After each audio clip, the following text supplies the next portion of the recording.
দুটো সিনেমার কথা তো আপনাদের সবার সাথেই শেয়ার করলাম। একটা এই বছরে আসবে, আর আরেকটা এখন পর্যন্ত আমি এক্সাক্ট ডেটটা বলতে পারছি না কবে রিলিজ হবে, বাট কোনো আপডেট যদি আমি পাই অবশ্যই সর্বপ্রথম আপনাদেরকেই জানাবো।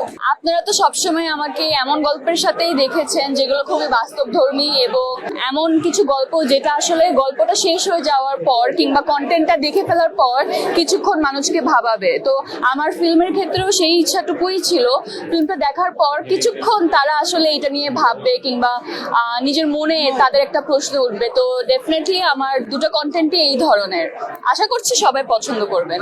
একটা সময় ছিল নিজে শেখার জন্য অনেক কাজ করেছি এবং সেটাকে আমি অ্যাজ আ লাইফ এক্সপিরিয়েন্স, ওই এক্সপিরিয়েন্সটুকু আমি পেয়েছি বলেই আজকে যতটুকু ভালো বা মোটামুটি যতটুকু যেমনটাই অভিনয় করি না কেন ওই এক্সপিরিয়েন্সের কারণেই। So that is very important. আমার লাইফের ওই ফেজটাও আলহামদুলিল্লাহ খুবই ওয়ান্ডারফুল ছিল এবং আশা করবো সামনের ফেজটাও খুব ভালো যাবে আপনাদের দোয়ায়। নাটক আজকে আমাকে এই জায়গায় এসে দাঁড় করিয়েছে, তো আমি ওই জায়গাটা কেন ছাড়বো। ডেফিনেটলি আমি এমন কাজ করতে চাই না, এমন নাটকও করতে চাই না বা এনি কন্টেন্ট যেটা অলরেডি আমি আগে করেছি কিংবা দেখার পর আমার অডিয়েন্স বা আপনারাই বলবেন ও মেহজাবিন তো এই ধরনের গল্প আগে করেছে, তো এই জিনিসটা করতে চাই না।